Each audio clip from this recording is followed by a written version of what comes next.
Zionist Jews actually had a design on the land of Palestine, the idea of creating a homeland for Jews in the land of Palestine. And this is really the beginning of the conflict. The mainstream Israeli Jewish society believed, because that's the way they had been educated, that Palestine was empty, had been empty when the Jewish settlers came there. Who paid the price when they settled there?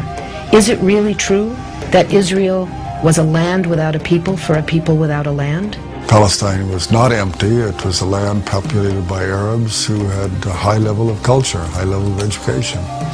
With farms and markets and towns and villages and roads and commerce and lots of interaction with the rest of the world. The population was overwhelmingly Arab.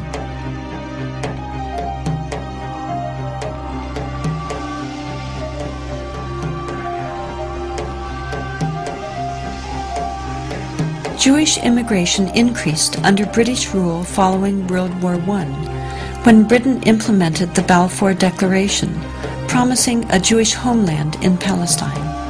This measure conflicted with Britain's previous promise of self-rule for Arab inhabitants throughout the region. Britain was basically extremely supportive of the Zionist movement. It helped to establish all of the structures of a state. At the same time, the Arabs of Palestine were denied the right of self-determination.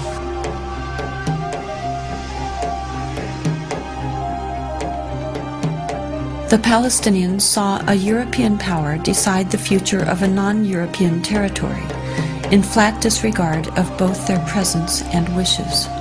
In the 1920s, as land was being stripped away from local residents, the first clashes between Palestinians and Jews began, and would continue on for years to come.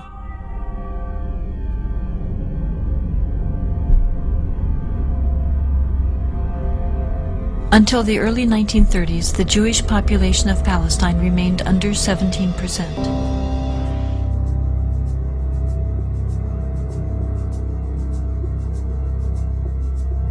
As the world attempted to make amends for the horrors of Nazi genocidal policies, efforts to make Palestine a Jewish homeland increased. The Palestinians, they were not the Nazis. They were not responsible for the Holocaust. But they were the ones who paid the price. In 1947, with the conflict spiraling out of control, Britain decided to turn the problem of Palestine over to the United Nations.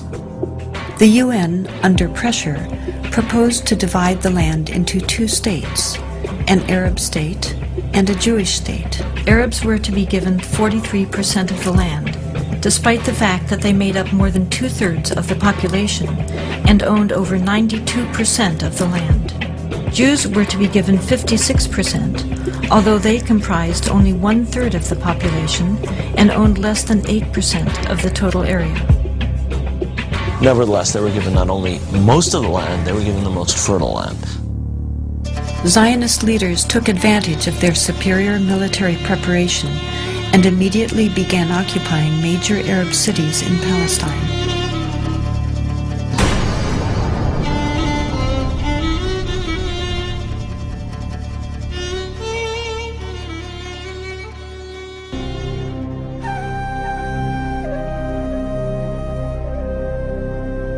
We found out that there was a systematic expulsion of Palestinians, and there was, as I said, there was an ethnic cleansing operation taking place.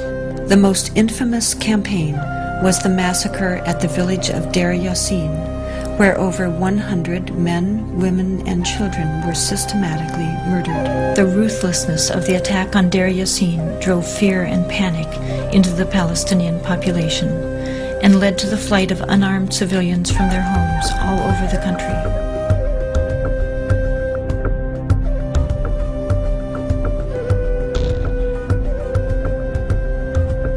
As a result, maybe 300 or so thousand Palestinians had already been expelled before the first Arab soldier entered Palestine. Some of the neighboring Arab armies finally intervened after May 15, 1948, when Israel officially announced its statehood. although there was a lot of war rhetoric on the Arab side, very few soldiers, Arab soldiers, were sent into the battlefield. And actually, for most parts of the war, there was superiority on the side of the Israeli army.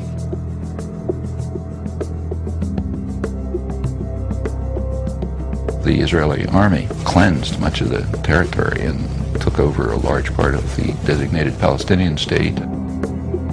The new state of Israel encompassed 78% of the total land of Palestine. The West Bank came under Jordanian control and the Gaza Strip under Egyptian dominion. A Palestinian who had lost her land or lost his land as the result of the creation of Israel in 1948 cannot come back even for a visit.